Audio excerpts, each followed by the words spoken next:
Rio de Janeiro, o Unafisco, que é o Sindicato Nacional dos Auditores Fiscais da Receita Federal do Brasil. Eu acho que esse programa é importante para desmistificar um pouco essa figura do auditor fiscal. Participa também conosco o José Carlos Sabino Alves, que é auditor fiscal da Receita Federal do Brasil, e o Alexandre Teixeira, que é o diretor da Delegacia do Unafisco Sindical no Rio de Janeiro. Nós vamos fazer o primeiro intervalo dessa tribuna independente, mas no próximo bloco nós vamos continuar com esse tema. Vamos falar sobre carga tributária, vamos falar sobre o papel do auditor fiscal. Só a figura aí do imposto de renda, o leão, já assusta todo mundo. Então, essa imagem nem sempre é tão simpática, mas nós vamos descobrir no próximo bloco a importância do auditor fiscal para a economia brasileira, para a economia de um país e para que tudo funcione bem e melhor e da forma como todos nós merecemos. Vamos então ao intervalo, voltamos já já com a Tribuna Independente da Rede Vida de Televisão. Passa rápido, né? Rio, tua cidade tá maravilhosa. Rio, e a tua gente sempre tão na moda.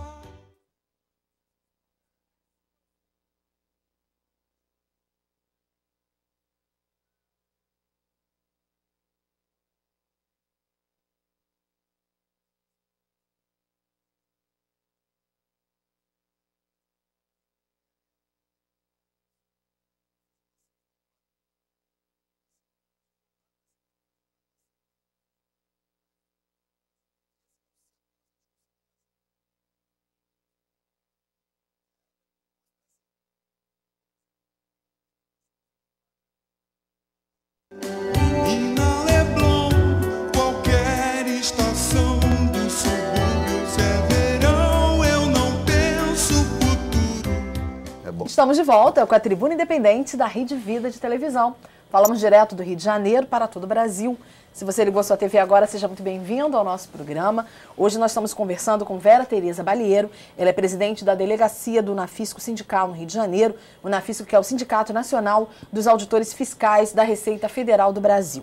Participa também conosco José Carlos Sabino Alves, que é auditor fiscal da Receita Federal, e o Alexandre Teixeira, que é diretor da Delegacia do Unafisco Sindical no Rio de Janeiro. Bom, nós estamos falando sobre o papel do auditor fiscal, a importância do recolhimento dos impostos para que a nossa economia, para que o país funcione, mas também estamos falando de justiça tributária. Nós falávamos aqui no intervalo, falávamos com o Alexandre, que ao mesmo tempo que vocês estão vinculados à lei, que vocês têm que fazer a lei cumprir, vocês também têm um papel aí paralelo que é tentar buscar essa justiça. Vocês identificam onde há injustiça e estão tentando melhorar, mudar esse cenário. É por aí assim que funciona, e esse é um dos motivos de reivindicação, de greve, inclusive? Isso. Os auditores fiscais, quando estão atuando, né, na Receita Federal, claro, estão adstritos à lei, estão determinados pela lei, sendo justa ou injusta, a lei... Né, é para ser cumprida. Exatamente. Mas, por outro lado, os auditores fiscais coletivamente reunidos no sindicato, né, que são os auditores fiscais que formam o sindicato, luta justamente para identificar esses desequilíbrios na distribuição da carga tributária, para que a gente possa cobrar, portanto, com mais justiça também. Esse nosso, né, trabalho, como já disse a Vera, isso é interesse da sociedade, interesse dos auditores fiscais também, né, tanto corporativo como interesse de amplitude maior que é da sociedade. Agora, mas além disso, tem uma outra questão que eu acho que os contribuintes também se perguntam, é sobre a aplicação da lei. Né, a aplicação dos tributos recolhidos. Exatamente. Porque a gente está falando aqui de todas essas necessidades que o Estado tem, de saúde, educação, mas aí o contribuinte em casa pode perguntar, mas puxa, minha saúde pública é um caos, né? Educação está ruim, segurança está ruim, portanto, estão arrecadando demais e gastando mal, portanto. E a gente tem que concordar. Né? Então, assim, a fiscalização dos auditores, e deve ser da sociedade inteira, né, não é só na cobrança, é na cobrança dos tributos, como é que essa carga é distribuída e na aplicação dos recursos. Porque se há uma distorção, e nós identificamos a distorção na distribuição da carga tributária, ou seja, na cobrança dos tributos, também há uma distorção na destinação desses tributos. Na aplicação. Uma das coisas, acho que a Vera trouxe um gráfico aqui muito interessante para mostrar, é que parte significativa do que é arrecadado é guardado para fazer o tal do superávit primário, né? Superávit primário para pagar quem? Os credores. Né?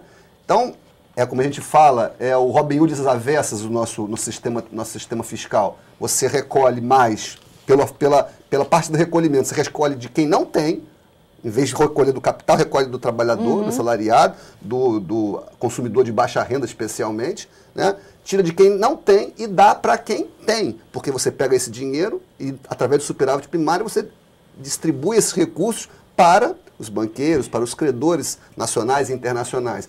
Enfim, então, cada vez mais, por causa dessa política macroeconômica, que é internacional, a gente reconhece todas as dificuldades, ela é uma conjuntura global, mas por conta dessa política macroeconômica, o que a gente tem hoje é esse sistema fiscal que recolhe de quem não tem para dar para quem não tem. Então a gente também faz essa crítica. Quando a gente faz essa crítica, também é voltado para que a distribuição desses recursos arrecadados seja feita também com mais justiça. Acaba sendo um sistema tributário que estimula a concentração de renda, né? Que acaba sendo injusto com os mais pobres, acaba tirando mais de quem tem menos do que os mais ricos. Agora, você quer exemplificar com o gráfico? Um pouquinho o gráfico. Vamos lá, mostrar. Porque aí está mostrando, toda essa parte em cinza é o crescimento da carga tributária. Em 10 anos, de 95 a 2005, que são os dados que a gente tem, né, consolidados. Então, todo o crescimento da carga tributária ficou praticamente nessa faixa cinza, se vocês observarem, entre os 29 para os 37, que chegou em 2005, foi destinado ao superávit primário, porque os gastos não financeiros são essa parte azul. Então, essa parte cinza são os gastos financeiros.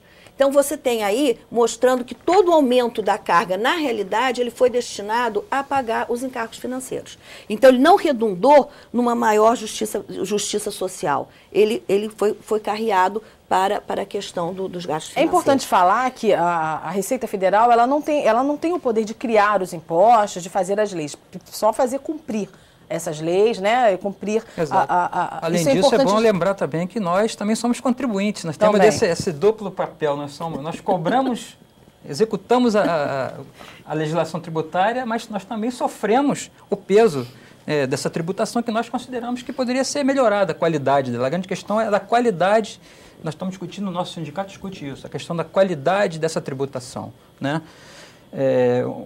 Só para exemplificar, há pelo menos uns 13 anos, nós temos apenas duas faixas de tributação, 15% e 27,5%. Imposto de renda da pessoa física. Imposto de renda da pessoa física, aquele que incide sobre o contra-cheque do trabalhador, incide sobre o nosso contra-cheque também. Então, talvez fosse uma alternativa de se criar mais faixas, né, de se distribuir melhor, até 25% no máximo de carga tributária direta do trabalho assalariado, porque já foi 25% o máximo, seria talvez um limite razoável.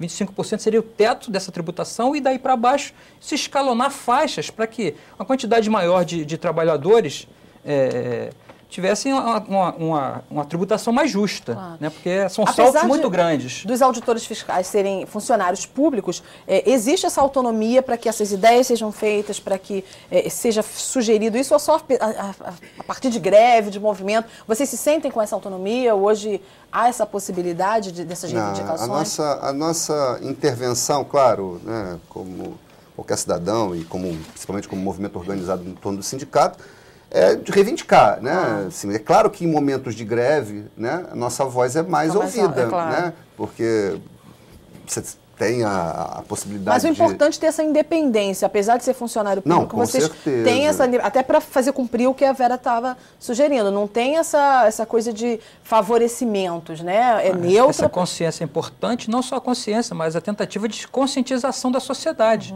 que apesar de nós sermos executores do sistema da legislação tributária, né, nossa entidade sindical, ela tem essa consciência de que ela poderia ter uma qualidade melhor. Agora, Vera, nós temos uma... sim.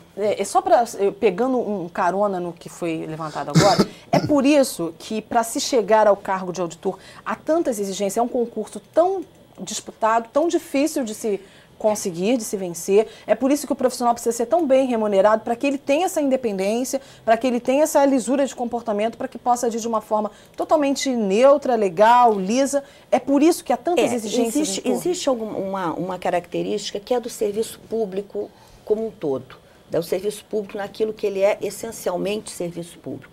Aquelas tarefas essenciais do Estado, próprias do Estado. Entre elas, certamente, está a de tributação, né? Essa parte que é a nossa. Que são garantias, é como se fosse um tripé que garante a quem está exercendo essa autoridade do Estado poder ter essa isenção, que é o concurso público para entrada, ou seja, você não entra devendo favor a ninguém. Você entra com esforço próprio, são concursos na Receita